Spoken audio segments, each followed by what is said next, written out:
Hello. Marker नहीं यहाँ पर।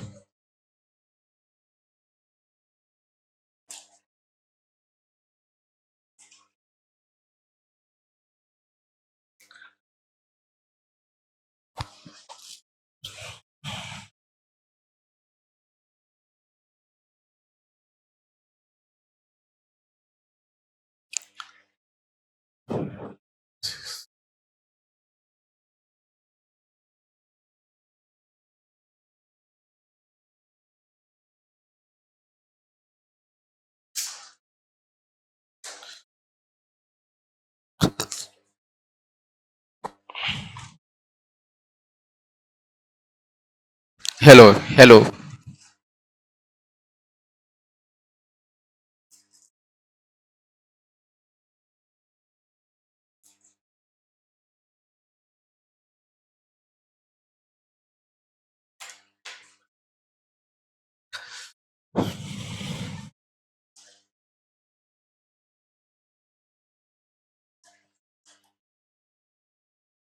चलिए, बहुत ध्यान से मेरी बात समझिएगा।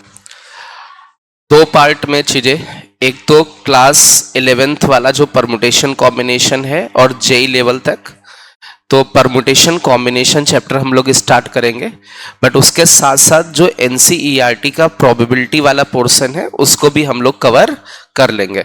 उसके बाद जैसे अपना ये कवर होगा, परमुटेशन कॉम्बिनेशन खत्म होगा, प्रोबेबिलिटी करेंगे हम लोग। मतलब जो हेडिंग्स होंगी, जो जेई वाली हेडिंग्स हैं, उनको हम लोग करेंगे। ठीक है।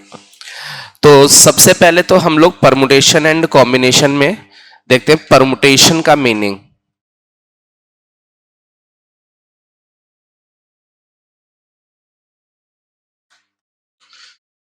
परमुटेशंस का मतलब क्या होता है? जैसे परमुटेशंस की बात करें तो इसका मतलब होता है अरेंजमेंट। क्या होता है? Arrangement. Arrangement of objects. Arrangement of objects. जो ये ऑब्जेक्ट्स होंगे उनका अरेंजमेंट करना क्या कहलाएगा? परमुटेशंस कहलाएगा।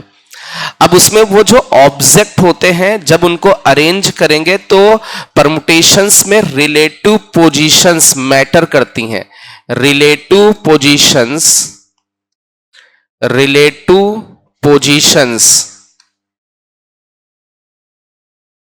मतलब जो ऑब्जेक्ट का रिलेटिव पोजीशन होगा उसके ऊपर परमुटेशन क्या करता है? डिपेंड करता है। जो परमुटेशंस है, जो अरेंजमेंट है, ऑब्जेक्ट की रिलेटिव पोजीशंस के ऊपर क्या करेंगे? डिपेंड करेंगे। जैसे बहुत ध्यान से देखना, आपके पास ये तीन ऑब्जेक्ट हैं, ए बी सी। ये तीन ऑब्जेक्ट आपके सामने हैं। अब इसमें से कोई भी दो ऑब्जेक्ट आपको अरेंज करने, केवल दो ऑब्जेक्ट अरेंज करने। तो एक अरेंजमेंट इसमें बनेगा आपका, एक अरेंजमेंट आपका ए बी का हो गया। अब इसी में देखो, जैसे अरेंजमेंट किया तो अरेंजमेंट में रिलेटिव पोजीशन मैटर करेगी, कौन पहले कौन बाद में। जैसे इसमें ये जो अरेंजमेंट है, ए फर्स्ट पोजीशन पर है और बी सेकंड पोजीशन पर। यहां पर बी ए हो जाएगा, बी फर्स्ट पोजीशन पर, ए सेकंड पोजीशन पर। ऐसे बी सी का हो सकता है, सी बी का हो सकता है, ए सी का हो सकता है, सी और ए का। क्या टोटल इतने अरेंजमेंट बनेंगे? तो परमुटेशंस में क्या होता है, हम लोग ऑब्जेक्ट को क्या करते हैं? अरेंज करते हैं। और अरेंज करते समय ऑब्जेक्ट की रिलेटिव पोजीशंस भी हमें ध्यान में रखनी होती कि उनकी पोजीशंस क्या है, कौन किस प्लेस पर है। अब इसमें एक चीज और, जैसे हम लोग देखें एनपीआर, बात करें किसकी? एनपीआर की। तो इसका मतलब होता है अरेंजमेंट ऑफ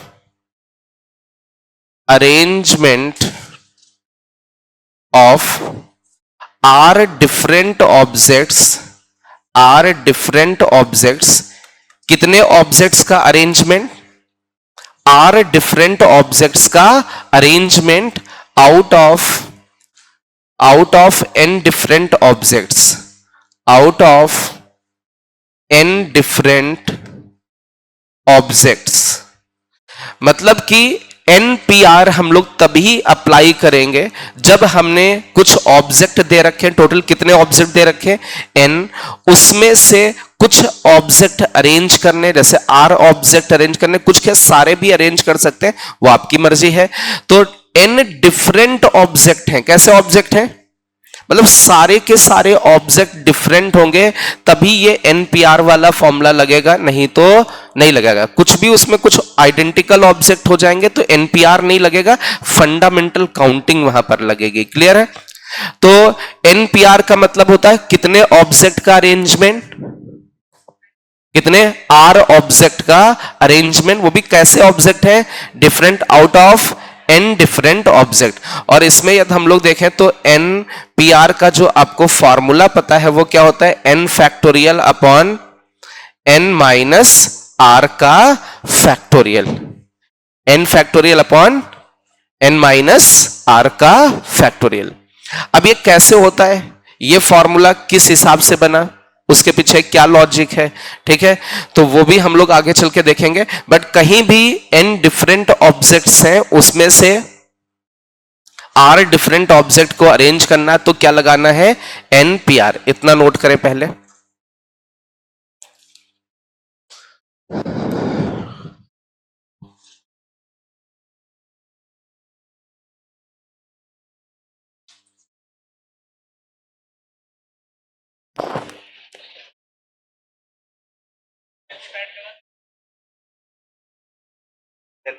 स्टार्ट होता था, सही कराते थोड़ा सा दिखा दे तो उसी में तुरंत, अरे तुरंत दिखा दे तो थोड़े बहुत और लेता उसी में, दिखा दो चाहो प्लीज, बुलाओ। चलो ठीक।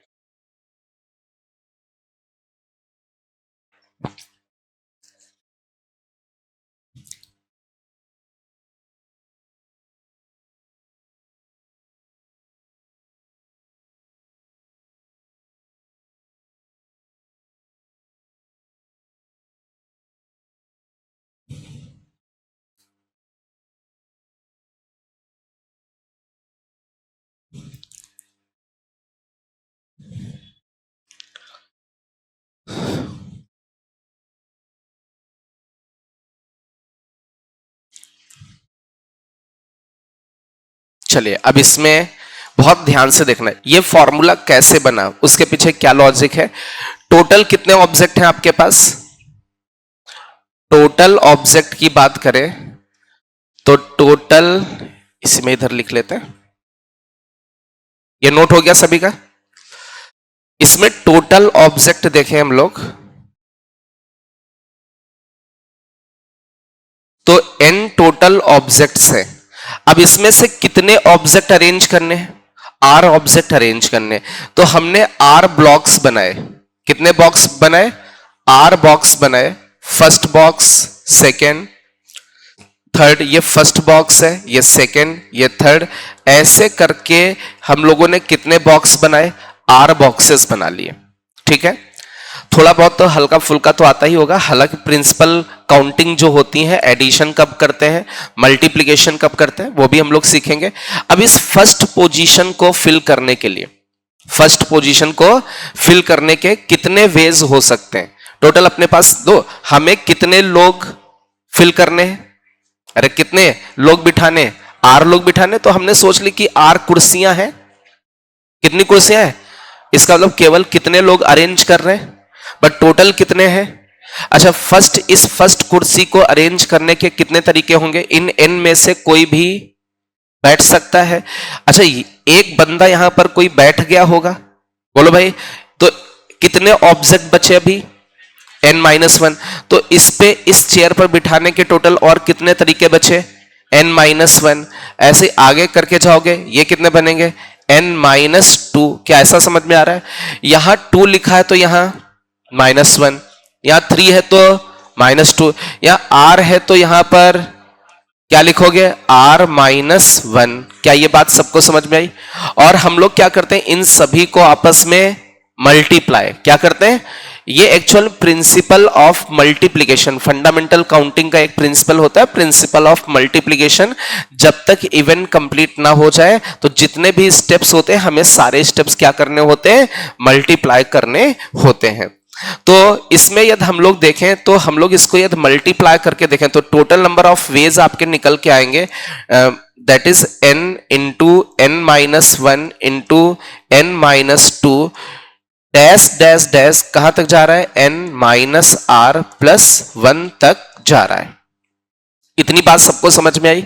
अच्छा, अब ये टोटल नंबर ऑफ वेज हैं, ये आपका टोटल वेज हो गए। टोटल वेज जितनी तरीके से आप अरेंज कर सकते हो n ऑब्जेक्ट में से कितने ऑब्जेक्ट, r ऑब्जेक्ट। अब ये जो चीज लिखी है इसको इसके जैसा बनाना है, npr के जैसा बनाना है। तो हम लोग एक काम करते हैं, जैसे यहां पर हम लोग कुछ नंबर्स और मल्टीप्लाई कर देते हैं कि ये प्रोडक्ट आपका कहां तक चला जाए, 1 तक चला जाए। कहां तक चला जाए, तो ये अपनी तरफ से हमने मल्टीप्लाई किया। जैसे ये जो लिखा है ये क्या लिखा है, जैसे n माइनस वन था, फिर n माइनस टू, फिर क्या था n माइनस थ्री, ऐसे ये n r माइनस वन। तो इसके आगे वाला क्या रहा होगा, n minus r minus two रहा होगा, ये वाला ब्रैकेट रहा होगा, ये ब्रैकेट, और इसके आगे फिर ये मल्टीप्लाई होते होते ये 1 तक। ऐसा हमने जितना ऊपर मल्टीप्लाई किया है उतना ही नीचे मल्टीप्लाई कर दें। तो n minus r minus two, ठीक है, से लेकर के हमने कहां तक मल्टीप्लाई कर दिया, आपका 1 तक मल्टीप्लाई कर दिया। जितना ऊपर मल्टीप्लाई उतना ही नीचे। क्या ऊपर यार किसी का फैक्टोरियल बन गया है,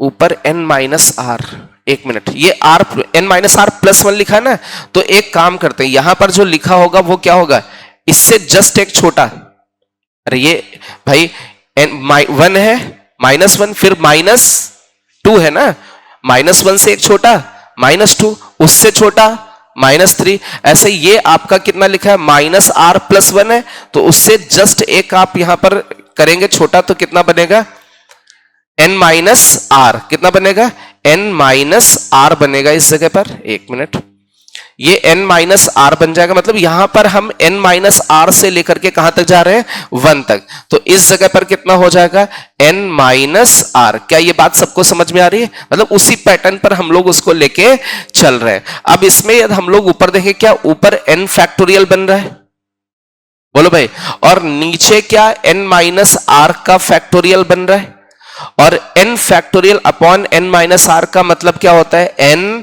पी आर। क्या ये डाउट है इसमें किसी को, नोट कर ले इसको स्पीड में। तो अभी आपको एक चीज हमने सिखाई है, क्या सिखा, इसमें एक और पॉइंट अभी बचा है। अभी हम लोग क्या करना सीख रहे हैं, अरेंजमेंट। अरेंजमेंट मतलब परमुटेशन एनपीआर लगा सकते हैं, लेकिन कब अप्लाई करते हैं, जब सारे ऑब्जेक्ट डिफरेंट हो। परमुटेशंस अरेंजमेंट करते समय ऑब्जेक्ट की रिलेटिव पोजीशन भी ध्यान में रखनी होती है, ठीक है। एनपीआर वाला फॉर्मूला तभी लगाना जब ऑब्जेक्ट सारे के सारे डिफरेंट हो। नोट कर लें इसको।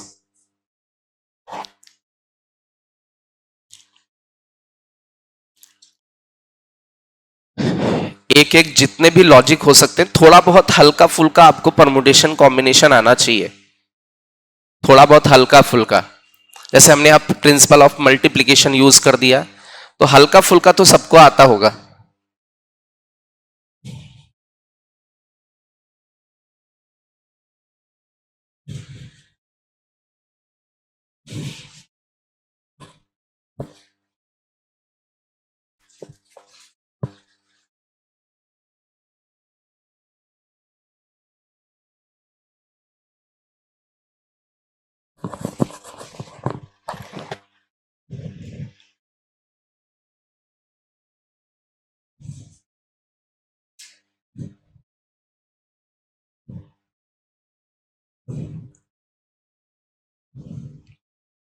नोट हो गया सभी का। चलिए अब इसमें जैसे आपसे ये कहा जाए, बहुत ध्यान से देखना, आपसे ये बोला जाए टोटल n ऑब्जेक्ट हैं। कितने ऑब्जेक्ट हैं, n के n डिफरेंट ऑब्जेक्ट हैं, और सारे के सारे ऑब्जेक्ट को हमें अरेंज करना है। तो आप क्या लिखोगे, टोटल ऑब्जेक्ट कितने हैं और कितने ऑब्जेक्ट को अरेंज करना है? अरे n में सारे ऑब्जेक्ट को अरेंज करना, तो क्या लिखोगे? npn। तो इसकी वैल्यू क्या निकल के आएगी? n फैक्टोरियल निकल के आएगी। अरे फॉर्मूला लगा के देखो, ऊपर वाले का फैक्टोरियल, नीचे इन दोनों का डिफरेंस, डिफरेंस कितना? 0 का फैक्टोरियल, 0 फैक्टोरियल की वैल्यू 1, तो कितना निकल के आया? n factorial. यदि आपसे कहा जाए कि 5 ऑब्जेक्ट हैं, कितने ऑब्जेक्ट हैं, और 5 के पांचों ऑब्जेक्ट को आपको अरेंज करना है, तो कितनी तरीके से?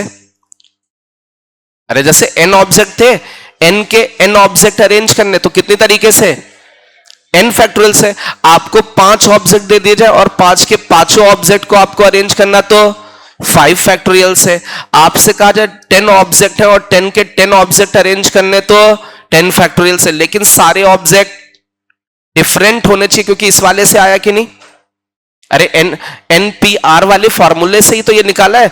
सारे के सारे ऑब्जेक्ट कैसे होने चाहिए? डिफरेंट, तभी चीज ये लगाएंगे। जैसे आपसे कहा जाए 7 ऑब्जेक्ट हैं और उनको 7 प्लेसेस पे अरेंज करना है, तो सीधे क्या बोल दोगे? 7 फैक्टोरियल। बट ऑब्जेक्ट को देख लेना, क्या वो सारे ऑब्जेक्ट डिफरेंट है या नहीं। आगे चल के हम लोग कुछ अलाइक ऑब्जेक्ट वगैरह भी लेंगे, उनको भी देखेंगे। तो आई होप कि इतना आपको अरेंजमेंट समझ में आया। अरेंजमेंट परमुटेशंस का मतलब क्या होता है? जैसे हम लोग बात करें परमुटेशंस का मतलब, तो परमुटेशंस का मतलब क्या होता है? अरेंजमेंट। अरेंजमेंट में रिलेटिव पोजीशन ऑफ ऑब्जेक्ट क्या है, इसको ये मैटर करेगा, इसको ध्यान में रखना होता है। NPR का मतलब क्या होता है? n ऑब्जेक्ट में से r ऑब्जेक्ट को अरेंज करना, लेकिन सारे ऑब्जेक्ट। n फैक्टोरियल का मतलब क्या है?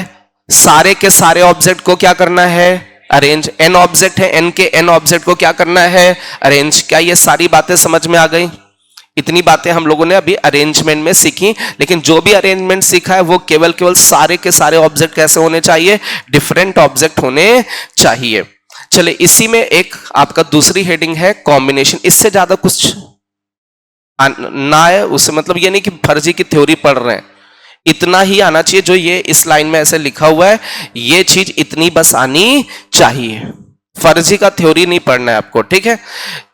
बस इतना। परमुटेशन मतलब रिलेटिव पोजीशन ऑफ ऑब्जेक्ट पे डिपेंड करेगा। NPR का मतलब n से r ऑब्जेक्ट को क्या किया गया? अरेंज। सारे ऑब्जेक्ट डिफरेंट। n फैक्टोरियल मतलब सारे के सारे n ऑब्जेक्ट को क्या किया गया? अरेंज। सारे ऑब्जेक्ट डिफरेंट, बस और कुछ नहीं। बट इसमें पहली कंडीशन है, शर्त है कि सारे ऑब्जेक्ट, कभी कभी हम लोग अरेंजमेंट करेंगे आगे चल के, उसमें कुछ ऑब्जेक्ट अलाइक भी होंगे, तो वो अलग तरीके का हो जाएगा। चलिए, अब इसमें यदि हम लोग देखें कॉम्बिनेशन,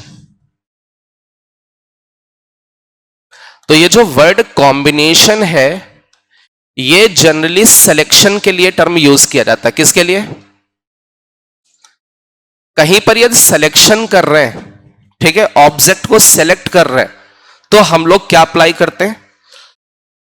और सिलेक्शन के केस में रिलेटिव पोजीशन, रिलेटिव पोजीशन पे डिपेंड नहीं करता है, इंडिपेंडेंट होता है। इंडिपेंडेंट। सिलेक्शन करते समय हमें ऑब्जेक्ट की रिलेटिव पोजीशन क्या है उससे मतलब नहीं होता है। जैसे फॉर एग्जांपल, अपने पास ये 3 ऑब्जेक्ट हैं ABC, और मुझे 2 ऑब्जेक्ट सेलेक्ट करने हैं, तो वो 2 ऑब्जेक्ट AB हो सकते हैं, वो 2 ऑब्जेक्ट AC हो सकते हैं, और वो 2 ऑब्जेक्ट BC हो सकते हैं। ये सिलेक्शन है, हमने सेलेक्ट किया है। अरेंज, हमने बस 3 ऑब्जेक्ट में से 2 ऑब्जेक्ट उठाए हैं। अरे बोलो भाई, सिलेक्शन क्या? आपके सामने 3 ऑब्जेक्ट, उनमें से 2 उठाए, वो कौन कौन से हो सकते हैं? A और B। अरेंजमेंट तो नहीं किया ना। अरेंजमेंट करते समय तो उनकी पोजीशन भी देखनी पड़ जाएगी। तो केवल आप देखें, इसमें इतनी तरीके के सिलेक्शंस ये हो सकते हैं। इसमें A आगे है, B पीछे है, ये सब इस पे डिपेंड नहीं करेगा। आई होप बात समझ में आ रही है सबको, ठीक है? तो सिलेक्शन में उन ऑब्जेक्ट की रिलेटिव पोजीशन क्या उस पे डिपेंड नहीं करता। हम लोग बस केवल सेलेक्ट कर रहे हैं ऑब्जेक्ट को कि वो ऑब्जेक्ट कैसे, बस कौन से ऑब्जेक्ट लिए गए हैं। अच्छा, सिलेक्शन करते समय हमें NCR लगाना होता है। क्या लगाना होता है? NCR। एनसीआर क्या होता है? n factorial upon n minus r का फैक्टोरियल और r फैक्टोरियल। क्या ऐसा कुछ फॉर्मूला होता है एनसीआर का? एनसीआर का फॉर्मूला क्या होता है? n factorial upon n minus r का फैक्टोरियल r का फैक्टोरियल। इसका मतलब समझो, टोटल कितने ऑब्जेक्ट हैं, उसमें से कितने ऑब्जेक्ट सेलेक्ट किए गए? r ऑब्जेक्ट सेलेक्ट किए गए। बात समझ में आ रही है? और सारे के सारे ऑब्जेक्ट कैसे हैं? डिफरेंट। चाहे C वाला फॉर्मूला लगे या P वाला, NCR लगाओ या NPR, ये तभी अप्लाई होता है जब ऑब्जेक्ट सारे के सारे डिफरेंट। तो यहां लिखने की तो जरूरत नहीं, समझ जाओगे। Selection of R object, R distinct object from N distinct object. ये इतनी बात सबको समझ में आ रही है? ठीक है, इसको नोट कर ले।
तो दो बातें आपको क्लियर हो गई।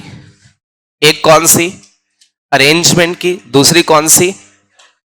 अब इसमें एक बात और क्लियर करनी है, अरेंजमेंट और सिलेक्शन में थोड़ा एक आपस में रिलेशन होता है। वो क्या रिलेशन होता है उसको हम लोग समझते हैं। रफ करें इसको। अच्छा, इसमें केवल क्या पता होना चाहिए? कॉम्बिनेशन मतलब सिलेक्शन।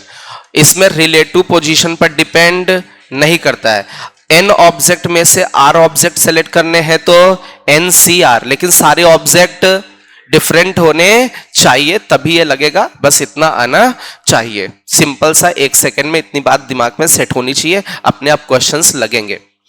अच्छा, अब इसमें आगे देखें, जैसे कि जो आपका जो अरेंजमेंट होता है, अरेंजमेंट 2 स्टेप प्रोसेस होता है। मतलब जो परमुटेशन होता है, एक तरीके से परमुटेशन 2 स्टेप प्रोसेस होता है। सबसे पहले ऑब्जेक्ट को हमें क्या करना होता है? सेलेक्ट करना होता है।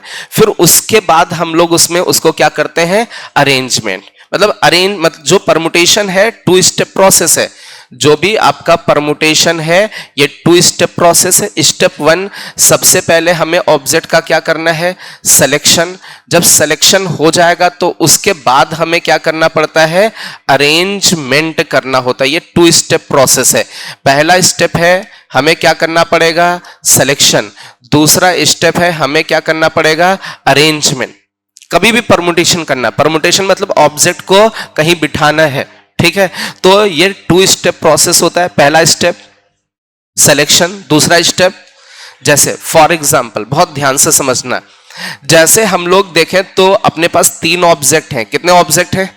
इन 3 में से दो का परमुटेशन करना है, मतलब 2 को बिठाना है, 2 लोगों को। तो हम लोग सबसे पहले इन 3 में से हम लोग क्या करेंगे? वो 2 ऑब्जेक्ट सेलेक्ट करेंगे जिनको हमें बिठाना। भाई इसमें भी तो नंबर ऑफ वेज बनेंगे कि कौन से 2 बिठाने हैं, बोलो भाई।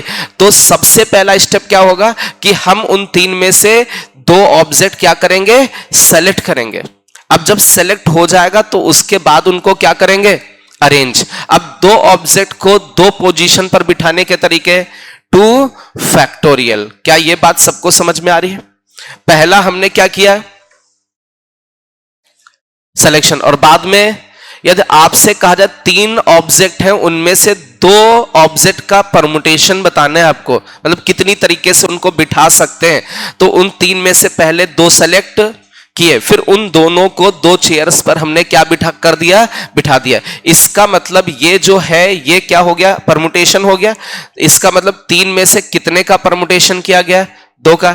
ऐसे ही क्या है, जैसे NPR है, इसमें हम लोग कितने ऑब्जेक्ट का परमुटेशन करना चाहते हैं?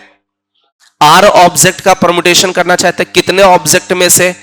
तो हम सबसे पहले N ऑब्जेक्ट में से कितने ऑब्जेक्ट उठाएंगे? अरे बोलो भाई, N ऑब्जेक्ट में से कितने ऑब्जेक्ट उठाएंगे? R। अब जब अपने पास R ऑब्जेक्ट आ जाएंगे, फिर उन R ऑब्जेक्ट को क्या कर देंगे? बिठा देंगे। तो कितनी तरीके से बिठा सकते हैं? R फैक्टोरियल से।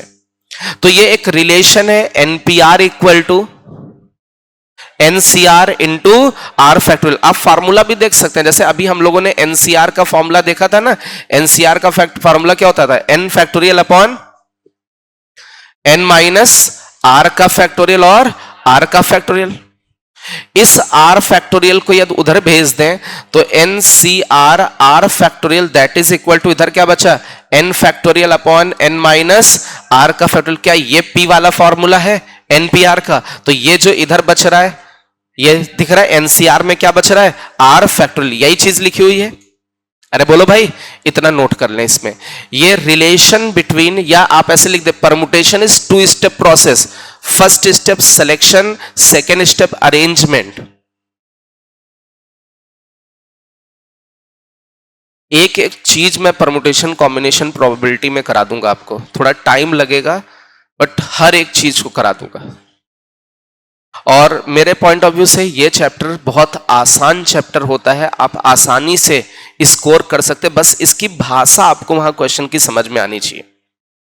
एक एक लॉजिक आपको पता होगा अच्छे से, सारी चीजें पता होंगी, बट क्वेश्चन समझना वो आपका ब्रेन है कि आप क्वेश्चन समझ पा रहे हैं तो सॉल्व हो जाएगा, लॉजिक हर एक आपको मिल जाएगा।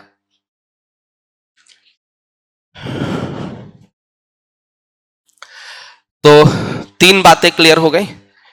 परमुटेशन क्या होता है, दूसरी बात कॉम्बिनेशन क्या होता है, और फिर परमुटेशन और कॉम्बिनेशन में रिलेशन। परमुटेशन 2 स्टेप प्रोसेस है, पहला सिलेक्शन, दूसरा अरेंजमेंट। क्लियर है ये बात?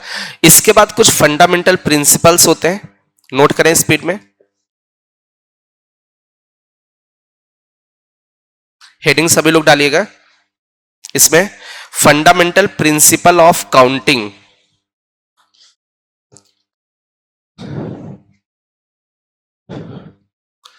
टू द पॉइंट, जो जो चीजें यूज होती हैं बस वैसे बताता जा रहा हूं, फर्जी का ज्ञान नहीं देना है। अभी आगे चल के हर एक चीज का बस हर चीज कहां से कैसे क्रिएट हो, ये फॉर्मूला बन गया होगा एनसीआर का, ये कैसे लोगे समझ में आएगा? कैसे बनाओगे एनसीआर का फॉर्मूला? ऐसे एनपीआर का तो हम लोगों ने अभी डिराइव किया था, एनसीआर का फॉर्मूला कैसे बना होगा? एनसीआर का फॉर्मूला कैसे बनाया होगा, कुछ सोचो।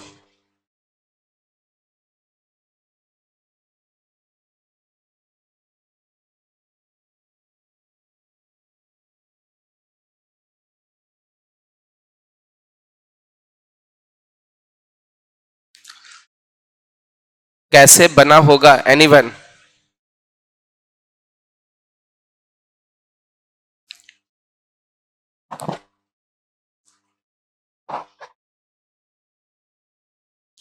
अरे सीधी बात है, बहुत ध्यान से देखो इधर, ये परमुटेशन है, permutation is 2 step process. First one is selection और सेकेंड वन इज अरेंजमेंट। कितने ऑब्जेक्ट का अरेंजमेंट कर रहे हैं? बोलो भाई, आर ऑब्जेक्ट का अरेंजमेंट है, परमुटेशन एनपी, एन में से कितने ऑब्जेक्ट को परमुनेट मतलब परमुटेशन बनाने, एनपीआर, ऐसा हो जाएगा। दिस इज इक्वल टू, यहां पर सिलेक्शन हो गया और यहां पर आर के आर ऑब्जेक्ट को हमें अरेंज करना है, ये आर फैक्टोरियल उधर चला जाएगा तो सिलेक्शन, यदि आर ऑब्जेक्ट को सेलेक्ट करना चाहते हैं तो एन पी आर अपॉन क्या बन जाएगा? आर फैक्टोरियल बन जाएगा क्या? अरे बोलो भाई, अब जो एनपीआर का फॉर्मूला होता है बस उसको किससे डिवाइड मार देना है? आर फैक्टोरियल से। तो वही n factorial upon n minus r का फैक्टोरियल और नीचे आर फैक्टोरियल होता है, मतलब यहां से इस फॉर्मूले को लिखा गया है, जो एनसीआर वाला फॉर्मूला है उसको हम लोगों ने सोच के लिख रखा है। हर एक चीज का बस लॉजिक बढ़िया से समझ के चलना है। आगे की हेडिंग क्या डाली? Fundamental principle of counting. Fundamental, fundamental principle of counting, अपना स्पेलिंग वगैरह देख लो, फंडामेंटल प्रिंसिपल ऑफ काउंटिंग। अब इसमें क्या होता है, दो तरीके के प्रिंसिपल होते हैं। एक होता है प्रिंसिपल ऑफ मल्टीप्लिकेशन। क्या होता है? Principle of multiplication. क्या होता है? Principle of multiplication. अब ये प्रिंसिपल ऑफ मल्टीप्लिकेशन क्या होता है, लॉजिक अच्छे से समझना। समझ में आ रहा है क्या पढ़ने वाले हैं हम लोग? जैसे हम लोग अरेंजमेंट वगैरह करते हैं ना कि कुछ ऑब्जेक्ट को अरेंज करना है या सेलेक्ट करना है, ठीक है, तो हम लोग उसमें काउंट नहीं करेंगे कि मैनुअली जैसे काउंट करते हैं, ये एक तरीका हो गया, ये दो तरीके, ये तीन। हम लोग काउंट करने के लिए हम लोग क्या करेंगे, प्रिंसिपल्स लगाएंगे। दो प्रिंसिपल्स होते हैं, एक प्रिंसिपल ऑफ मल्टीप्लिकेशन और एक प्रिंसिपल ऑफ एडिशन। इससे फायदा क्या होता है, हम लोग जल्दी से काउंटिंग कर सकते हैं। और मैनुअली काउंटिंग करेंगे तो पता चला काउंट ही नहीं कर पाएंगे। किसी में 500 वेज हैं तो 1 2 3 कैसे काउंट कर पाएंगे, काउंट करना मुश्किल होगा।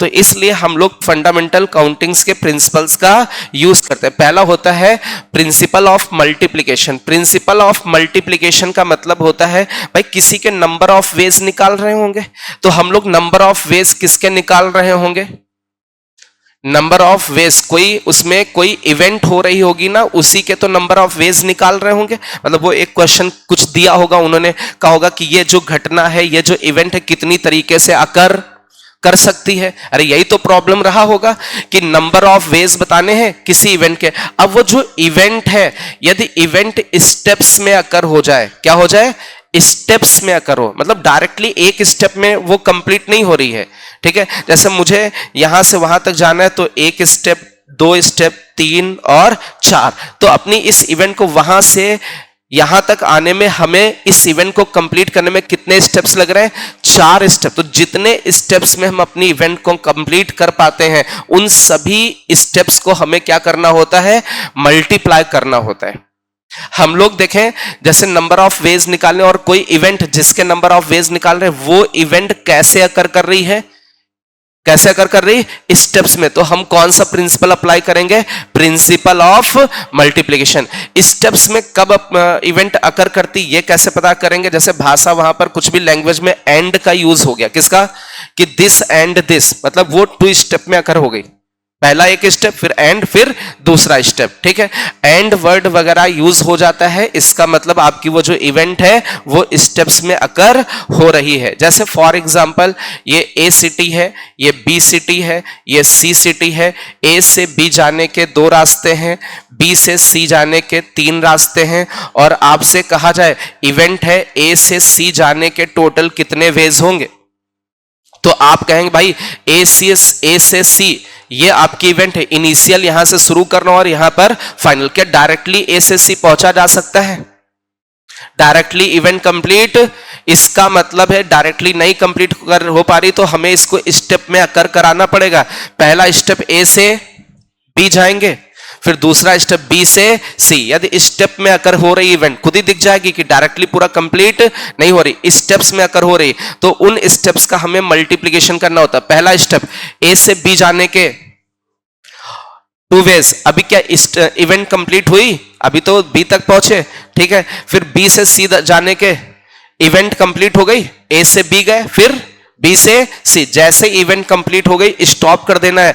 और अपनी ये इवेंट कितने स्टेप प्रोसेस है, 2 स्टेप। इसलिए हम लोग क्या कहेंगे, सबसे पहले ए से सी जाना है तो ए से बी जाएंगे कितनी तरीके से, फिर बी से सी जाएंगे कितनी वेज से, टोटल कितने आए। अब जैसे आपसे कहा जाए भाई ए से सी जाओ और सी से ए जाओ, तो इसके टोटल कितने तरीके होंगे।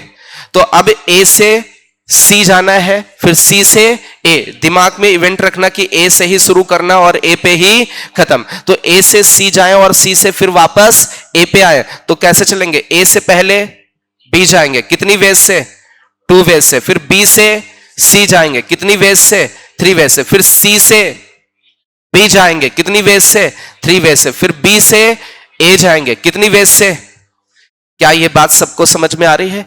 तो ये 4 स्टेप प्रोसेस हो गया, पहले ए से बी गए, फिर बी से सी गए, फिर सी से बी, फिर बी से ए, इवेंट कंप्लीट हो गया, स्टॉप कर दिया।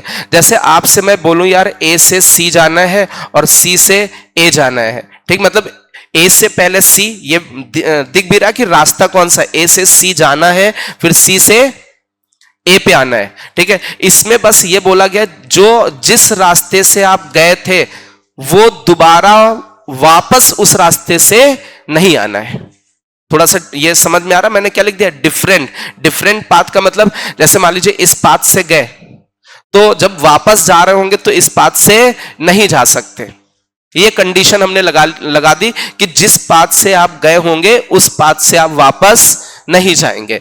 तो अब क्या होगा, मुझे ए से सी जाना, फिर सी से ए, मतलब ए पे वापस दोबारा आना है। तो सुनना बेटा, ए से बी जाने के दो रास्ते, ए से बी जाने के दो रास्ते, बी से सी जाने के तीन रास्ते। अब जब सी से बी जाएंगे तो एक रास्ता बंद हो गया जिसके थ्रू हम आए थे, कितने रास्ते बचे, दो रास्ते बचे। फिर हम बी से ए पे जाएंगे तो कितने रास्ते बच रहे हैं, एक रास्ता। क्या इसमें समझ में आ रहा है बेटा, नोट कर लो बेटा इसको स्पीड में।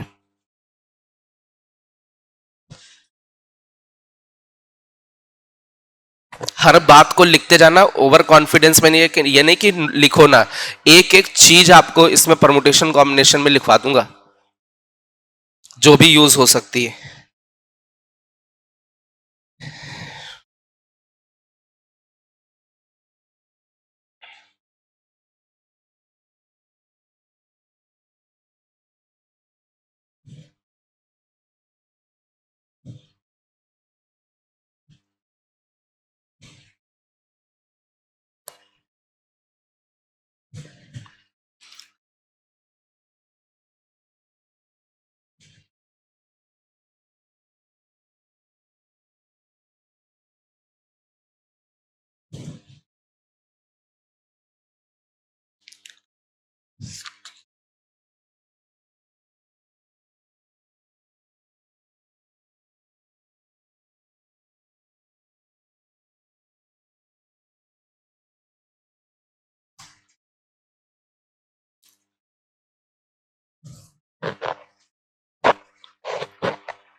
नोट हो गया सभी का। चलिए अब इसी में दूसरा प्रिंसिपल है principle of addition. Second principle है प्रिंसिपल ऑफ एडिशन।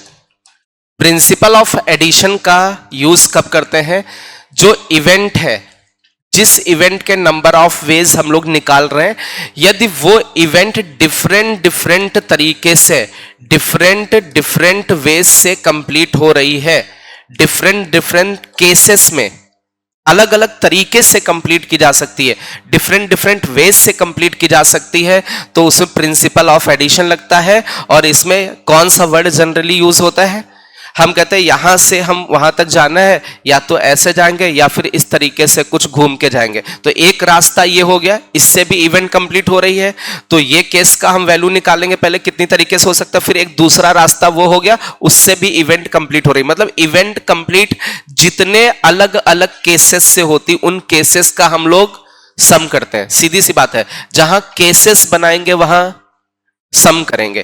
केसेस बनाने का मतलब ही हो गया कि यार एक ये पहला केस है जिससे इवेंट को कंप्लीट किया जा सकता है, एक ये दूसरा केस है जिससे इवेंट को कंप्लीट किया जा सकता है। जब इवेंट को अलग अलग तरीकों से कंप्लीट किया जा सके, उन सभी अलग अलग तरीकों को हम लोग क्या करते हैं, ऐड करते हैं।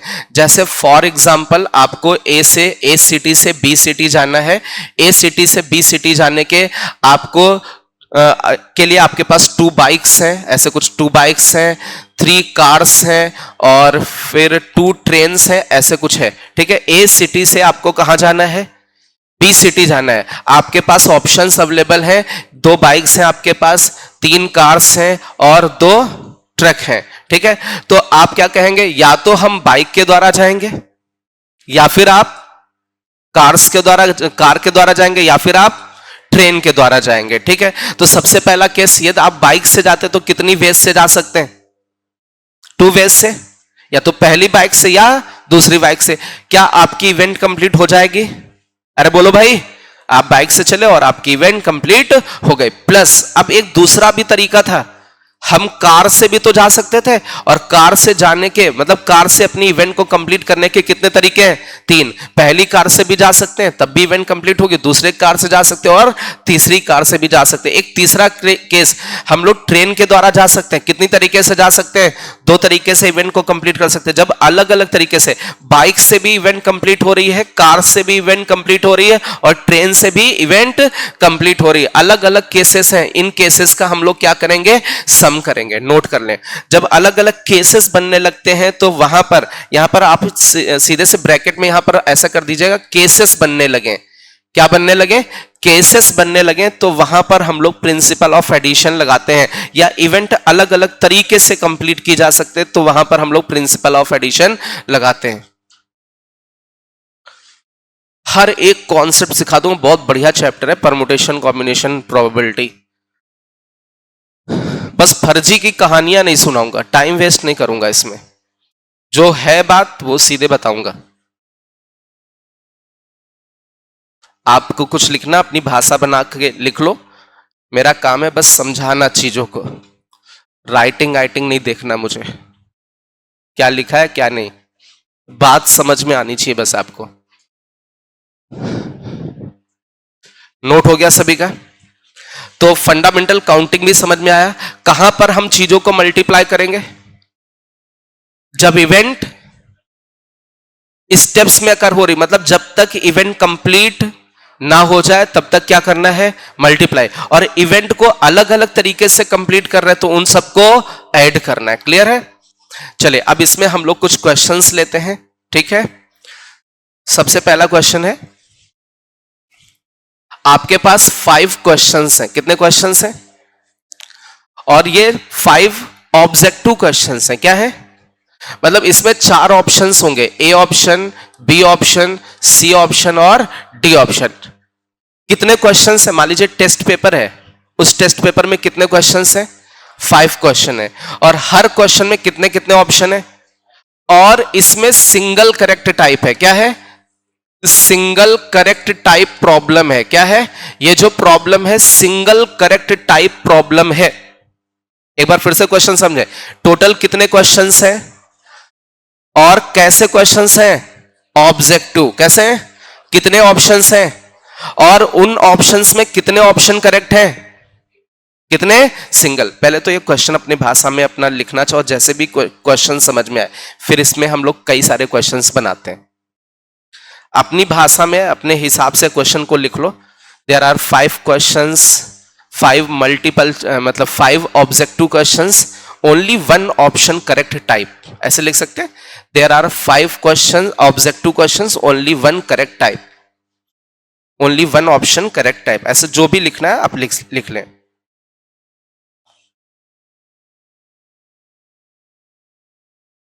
चलिए क्वेश्चन समझ में आया?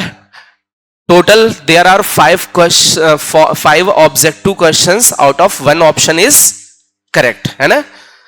अच्छा अब मेरा ये क्वेश्चन है, आपके टेस्ट पेपर में ऐसा सोच लो, टेस्ट पेपर में कितने क्वेश्चंस हैं?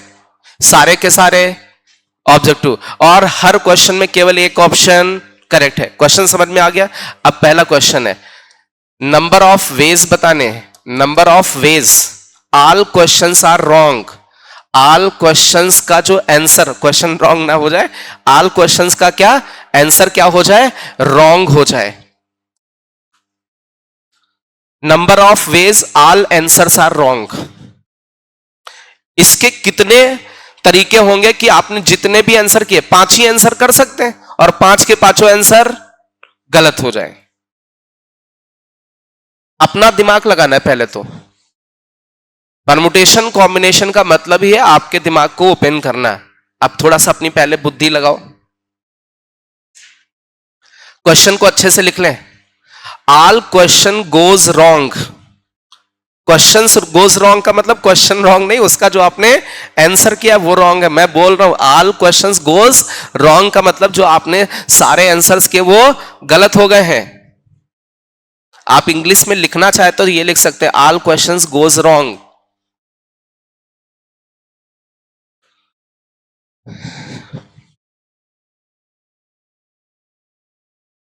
3 की पावर 5। चलिए सबसे पहले इधर समझो बेटा, आपके पास कितने ऑप्शंस हैं? कितने? इसमें से कितने सही? एक सही और 3 गलत।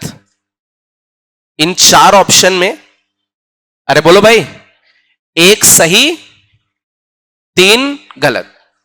आपको कितने क्वेश्चंस के आंसर करने? क्या आपका 5 स्टेप प्रोसेस है? क्वेश्चन नंबर 1 2 3 4 5, 5 के पांचों क्वेश्चन का आंसर करना है और 5 के पांचों क्वेश्चन का आंसर रॉन्ग करना है। पहला स्टेप, इसको ये आंसर रॉन्ग करने का तरीका कितनी तरीके से रॉन्ग हो सकता है? बात समझ में आई? अरे बोलो भाई। दूसरा, इसको भी क्या करना है? कितनी तरीके से रॉन्ग हो सकता है? बोलो भाई। 4 है, उसमें से एक ट्रू हो सकता है और 3, अरे बोलो भाई। इसको रॉन्ग करने के, इसको रॉन्ग करने के, इसको रॉन्ग करने के, मतलब 3 की पावर 5, ये 3 की पावर 5 नंबर ऑफ वेज हैं जितनी तरीके से आप सारे आंसर्स को क्या कर सकते हैं? गलत कर सकते हैं। इसमें किसी को कोई डाउट है? अरे इसको फिल करना था, इनमें से किसको फिल करना था? ट्रू वाले को कि फॉल्स वालों को? 4 है आपके सामने। गलत करने के 3 तरीके और सही करने का एक, टोटल आंसर करने के 4। अरे बोलो भाई, टोटल आंसर करने के यहां पर 4 है। नहीं समझ में आया? पक्का? अच्छा, इसके बाद आल आगे लिखिएगा दूसरा, आल आंसर्स गोज राइट। आल आंसर्स गोज राइट, सारे आंसर्स सही हो जाएं। आल आंसर्स गोज राइट।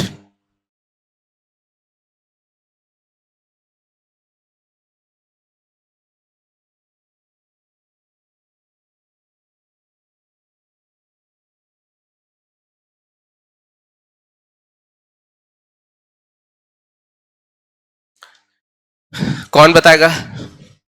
एक तरीका, कितने स्टेप प्रोसेस? 5 step process. ये आंसर करेक्ट हो जाए इसका,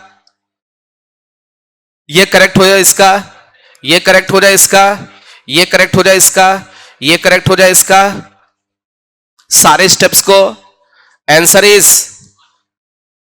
किसी को कोई डाउट है? अच्छा, ये पूछूं मैं कि इसमें कितनी तरीके से आंसर कर सकते हैं आप? कौन कौन से, कितने तरीके से आंसर? अरे मैं ये बोलूं कि एक क्वेश्चन का आंसर करना है, बस एक क्वेश्चन। 5 क्वेश्चन है, एक क्वेश्चन पिक किया, आप एक क्वेश्चन का आंसर कितनी तरीके से कर सकते हैं? 4 तरीके से। कौन कौन से 4 तरीके होते हैं? या तो ए ऑप्शन, या तो बी ऑप्शन, या तो सी, या तो डी। इसमें कोई डाउट है? एक क्वेश्चन को आंसर करने के कितने तरीके? उन 4 में से कितने सही होंगे और कितने गलत होंगे? पक्का? हम केवल एक क्वेश्चन को टारगेट कर रहे हैं, अब इस एक क्वेश्चन पे गए, गलत करना है, कितने तरीके हो सकते हैं? ज्यादा फील आ रहा है? अरे बोलो भाई, इसको गलत करने कितने तरीके हो सकते हैं? क्योंकि आपके पास 4 ही तो तरीके थे, किसी क्वेश्चन को आंसर करने के 4 तरीके थे, उनमें से 3 और 1, तो इसको गलत करना तो उन तीनों में से फिल करना पड़ेगा। ज्यादा फील आ रहा है कि नहीं? इसको गलत करना तो उन गलत वाले तीनों में से फिल करना पड़ेगा। अरे बोलो भाई। और यदि सारे क्या सारे इस रॉन्ग राइट वाले पे आते हैं, इन 4 में से कितने राइट हैं? एक ही राइट है ना, उसी को फिल करोगे तभी राइट होगा ना। ठीक है, तो इसको राइट करना तो केवल उसी वाले को फिल करोगे जो राइट है, एक ही तो राइट है।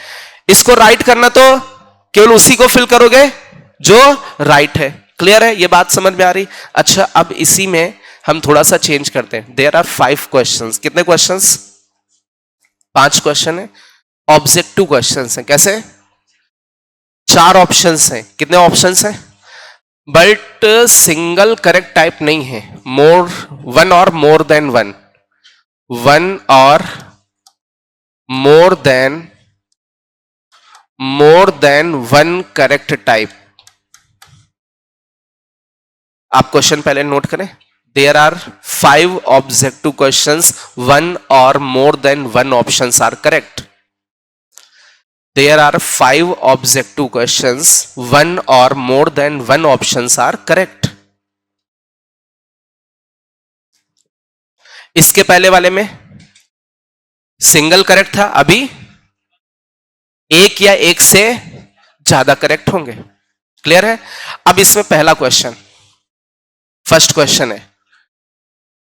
फर्स्ट क्वेश्चन आपका है कि सारे के सारे क्वेश्चंस का आंसर क्या हो जाए? गलत हो जाए. All goes wrong. All goes wrong. ये समझ में आ रहा? ऑल गोज रॉन्ग मतलब सारे गलत हो गए. इसके तरीके बताने. अब एक क्वेश्चन मैंने आपको समझाया है, अब आपके पास कितनी बुद्धि है इस पे डिपेंड कर जाएगा. एक क्वेश्चन मैंने आपको समझाने की कोशिश की है, अब इसके ऊपर डिपेंड कर रहा है भाई आपके पास कितनी बुद्धि है, क्योंकि आपको तो ओवर कॉन्फिडेंस में है कि बहुत ज्यादा बुद्धि है. बिटिया सीधे बैठो, बहुत दिन के बाद आई हो तुम. कितने, 1-2 महीने से थी क्या? दिवाली के बाद से? उसके पहले आती थी?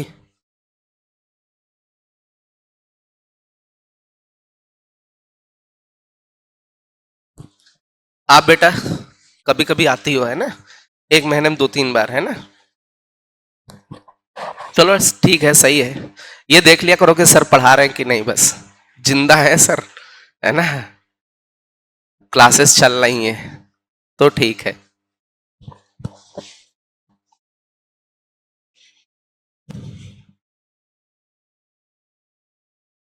चलिए, कौन बताएगा बेटा?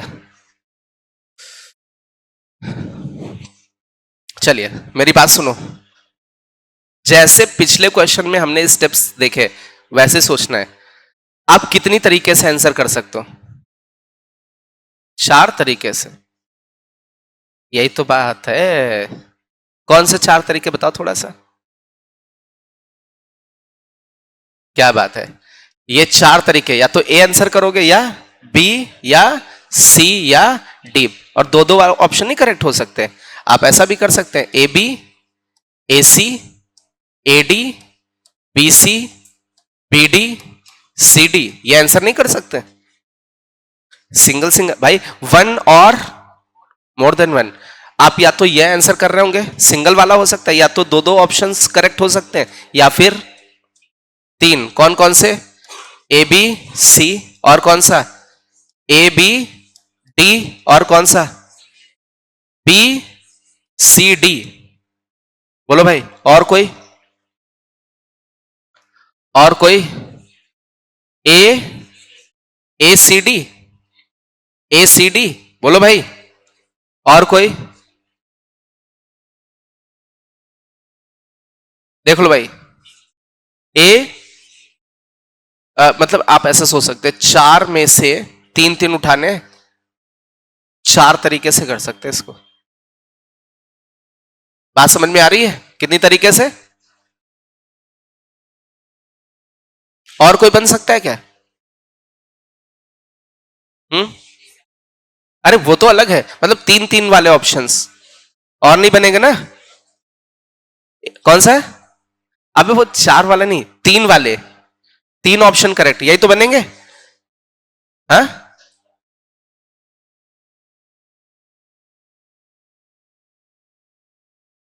अबे पगले अगले हो क्या? अरेंजमेंट मैटर कौन सा करता है आंसर करते समय? अरे यार, हम एक क्वेश्चन की बात कर रहे हैं.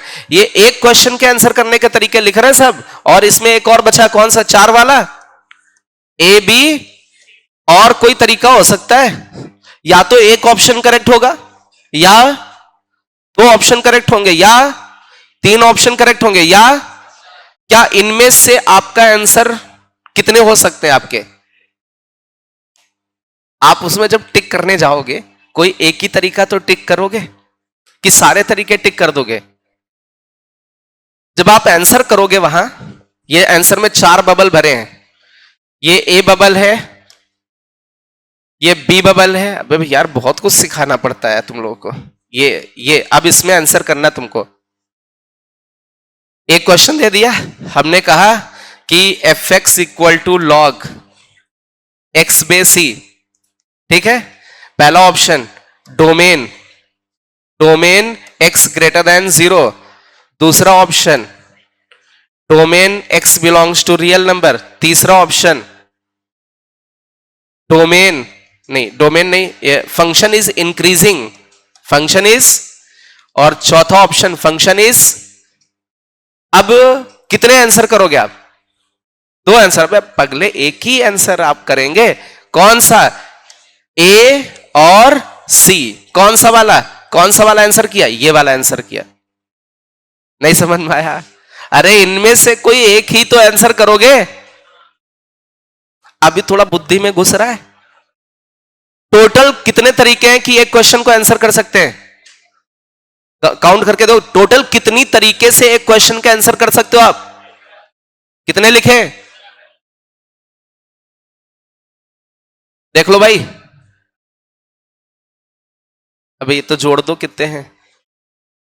पक्का 15 है, 16 तो नहीं है? पक्का 15 है? तो एक बार अच्छे से देखो, 15 तरीके से आंसर कर सकते हैं। उसमें से कितने सही होंगे और कितने गलत होंगे? एक सही होगा और 14। अरे कोई एक ही तरीका तो इनमें से सही होगा। जैसे आप देखो, इसको, इसमें आंसर करने के कितने तरीके थे? ये 15 तरीके थे। इनमें से आपने एसी दिया तो एक ही तो कोई आंसर होगा। इनमें से कोई एक ही तो आंसर होगा कि सारे आंसर होंगे? एक करेक्ट अरेंजमेंट इसमें से। अरे बोलो भाई, बात समझ में? अरेंजमेंट मत समझना, मतलब वो आंसर, ठीक है। आंसर कर रहे हैं हम लोग, है ना? क्लियर है? कोई डाउट है किसी को? अच्छा, अब क्वेश्चन का आंसर करने की कोशिश करो। बहुत समझाना पड़ता भाई। बिल्कुल सेम इसी तरीके से मैंने बोला था कि वो एक क्वेश्चन को आंसर करने के कितने तरीके? 4। उनमें से एक सही, 3 गलत। अब इसमें से एक क्वेश्चन को आंसर करने के कितने तरीके? 15। उनमें से एक सही, 14 गलत।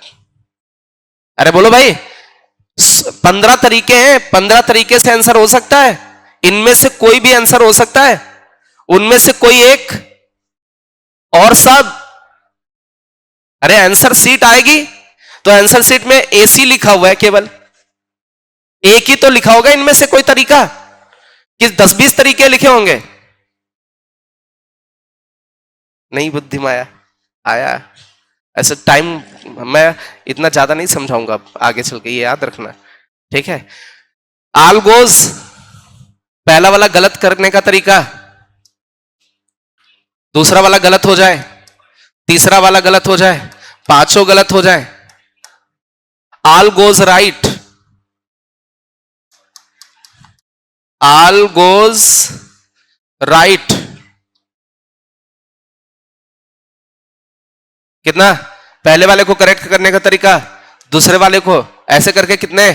1 की पावर 5 मतलब 1। बोलो भाई, पक्का ना? दोनों क्वेश्चन को एक बार देखो, दोबारा से पढ़ो।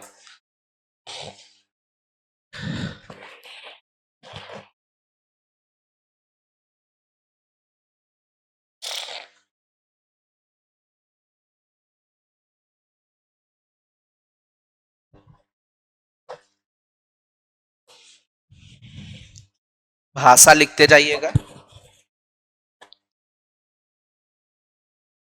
अच्छे से नोट्स बनाना। तुम्हारी नोट्स देखूंगा मैं, एक एक वर्ड अच्छे से इंग्लिश का लिखना, जो मैं बोल देता हूं अपने से अपने स्टेटमेंट लिखना।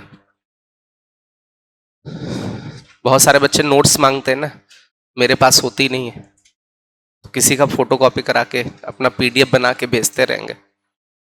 हो गया भाई? चलिए इसके आगे कोई डाउट है इन दोनों क्वेश्चन में? एक क्वेश्चन और दें,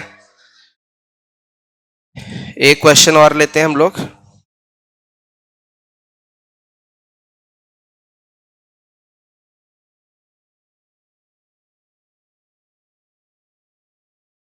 लिखिएगा, टोटल 10 क्वेश्चंस हैं। कितने क्वेश्चंस हैं? और कैसे ट्रू फॉल्स टाइप है।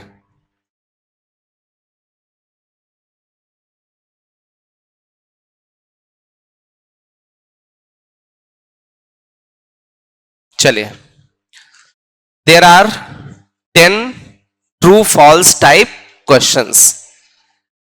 देर आर कितने क्वेश्चंस हैं? 10। और कैसे क्वेश्चन है? लास्ट वाले खड़े हो। कितने तरीके से आंसर कर सकते हो एक क्वेश्चन को? एक क्वेश्चन को आंसर करने के कितने तरीके? 4 तरीके। पहला तरीका क्या बोलोगे आंसर? कुछ नहीं बोलोगे। दूसरा तरीका, पहला तरीका ये। अब ट्रू फॉल्स टाइप है, 2 तरीके हो सकते हैं। या तो आप क्या बोलोगे? ट्रू, या फिर अच्छा जैसे मैं बोलूं एक क्वेश्चन है, ऑब्जेक्टिव है, 4 ऑप्शन है, एक ऑप्शन करेक्ट है, कितने तरीके से आंसर कर सकते हो? 4 तरीके से। कौन कौन से? या तो ए, या फिर बी, या तो सी, या तो डी। एक क्वेश्चन है, 4 ऑप्शन है, एक से ज्यादा करेक्ट या एक ऑप्शन करेक्ट, कितनी तरीके से आंसर कर सकते हो? दिमाग सटक जाएगा मेरा, समझ लेना। बुद्धि इधर नहीं लगा रहे हो। अभी बताना चाहिए था ना इसको। तुम खड़े हो। 15। देखो कितनी तरीके से आंसर कर सकता है। ए हीरो, क्या हो गया?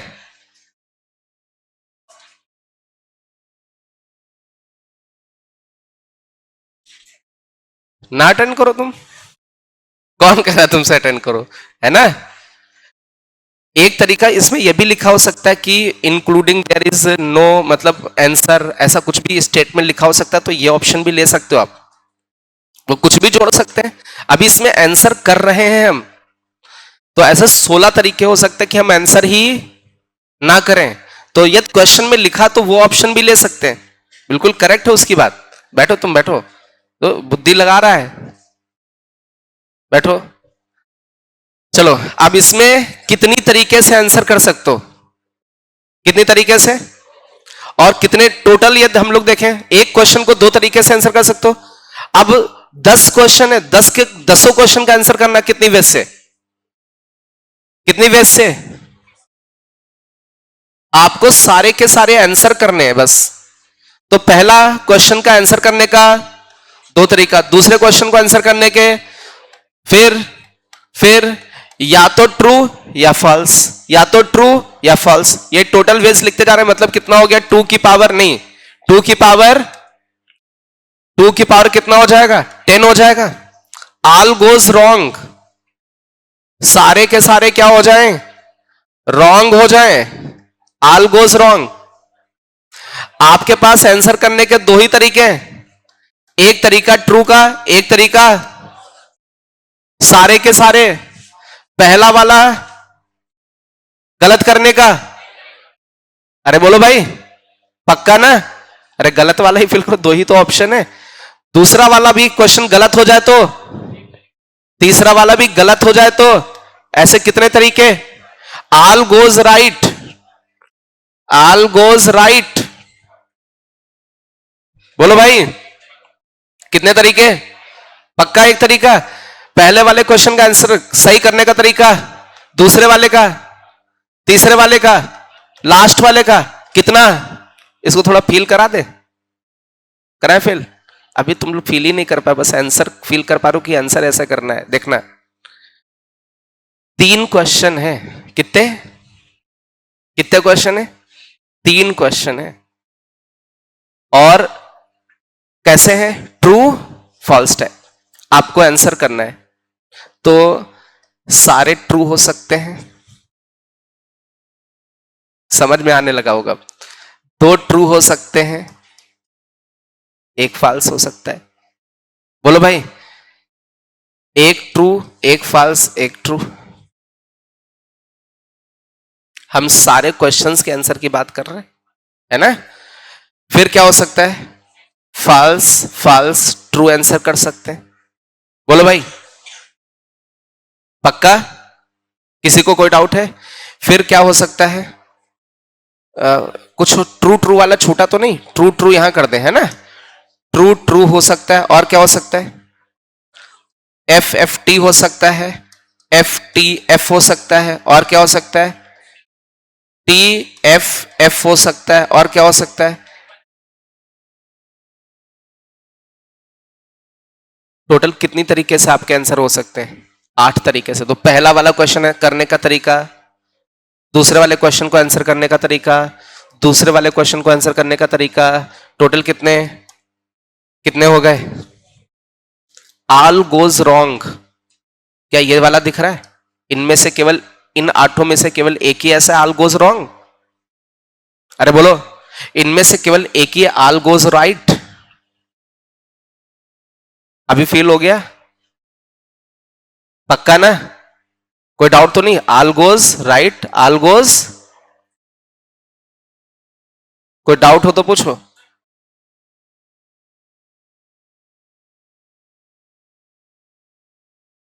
आपने जो आंसर दिया है?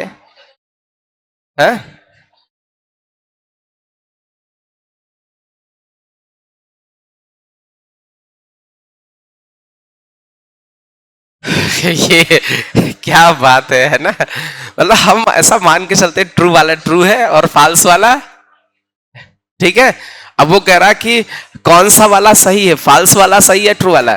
तो हम उसकी बात नहीं कर, हम ट्रू वाला ट्रू मान रहे हैं और फाल्स वाला फाल्स मान रहे हैं। तुम तो ज्यादा बुद्धि लगा दे रहे हो, हमसे भी ज्यादा है ना? इतनी बात समझ में आ गई? क्लियर है? चलो भाई, एक और क्वेश्चन लेते हैं।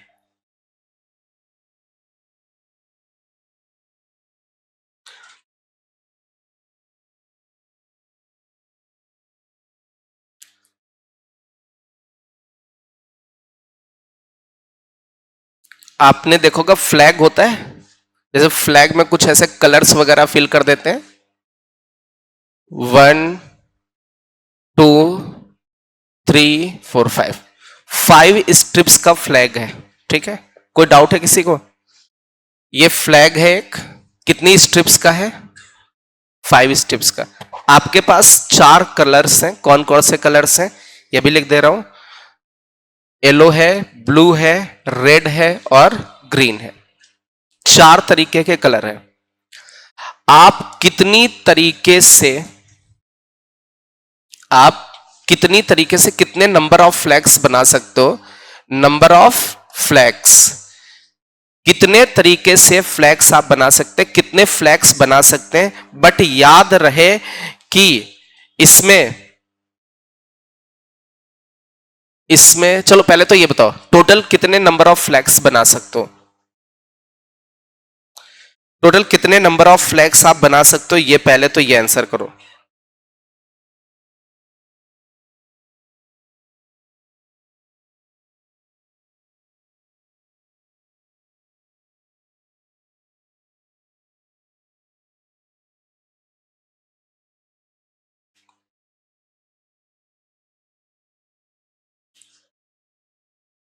कितने तरीके से?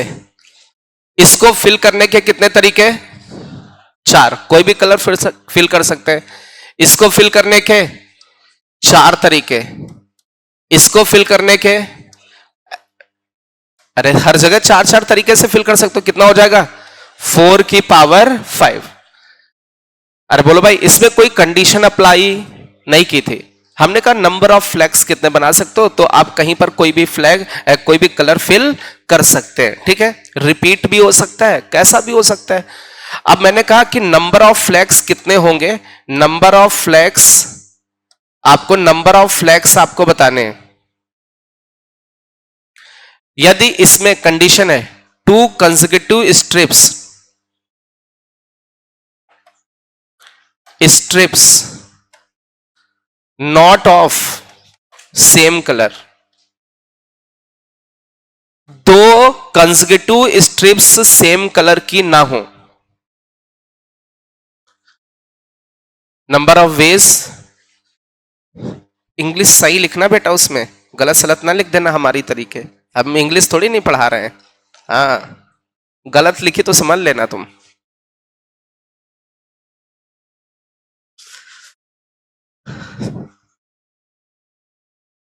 कितने फ्लैग बन सकते हैं, कंडीशन है तो लगातार वाली स्ट्रिप सेम कलर की ना हो।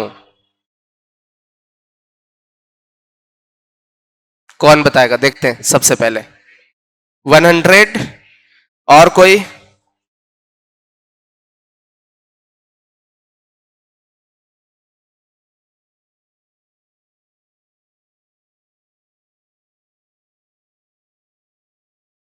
और कोई? 4 इंटू 3 की पावर 4 कितना आएगा इसका आंसर? 100। अबे 3 3 9 9 81 इंटू 4 है ना, कितना? 324। 324 आंसर आएगा। नहीं आया तो समझो। अच्छा ये बताओ कितनी स्ट्रिप्स हैं? इस स्ट्रिप को फिल करने के कितने तरीके? कोई भी फिल कर दे, और जो यहां फिल हो गया है वो यहां फिल नहीं होगा, तो कितने कलर बचे? 3 बचे। बात समझ में? अब देखो जो यहां फिल हुआ था वो यहां हो सकता है, जो पहले वाले में फिल हुआ था वो तीसरे वाले में हो सकता है, बस कौन नहीं फिल हो सकता? जो यहां फिल हुआ था वो यहां फिल, मतलब इसको फिल करने के टोटल कितने कलर्स है अपने पास? 3 है। बोलो भाई, पक्का ना? अब जो यहां फिल हो गया होगा कलर वो यहां फिल, लेकिन इन दोनों वाले तो हो सकते हैं ना, बस ये वाला कलर जो यहां है वो यहां फिल, तो इसको फिल करने के, इसको भी फिल करने के, तो 4 इंटू 3 की पावर 4 ये आंसर आ गया। किसी को डाउट हो तो भाई जस्ट ऊपर वाला जैसे ये कलर जो फिल हो गया वो यहां ना फिल हो और कोई भी फिल हो जाए, तो कंसेक्यूटिव कलर्स आपके सेम कलर के नहीं हो पाएंगे। किसी को कोई डाउट है? तो आज हम लोगों ने इसका लेक्चर 1 किया है। क्या बस केवल फंडामेंटल हम लोगों ने क्या सीखी है? काउंटिंग और एनपीआर और एनसीआर। इसमें टोटल हम लोग 16 तरीके के क्वेश्चंस करेंगे, 16 से 17, जिसमें कॉन्सेप्ट होंगे, जो भी चीजें यूज हो सकती है, और उन्हीं में हर थ्योरी को पूरा खत्म करेंगे। ठीक है, चलो भाई, तो आज हम लोग परमुटेशन कॉम्बिनेशन में इतना ही रखते हैं। अब आते हैं हम लोग अपने चैप्टर किस पे?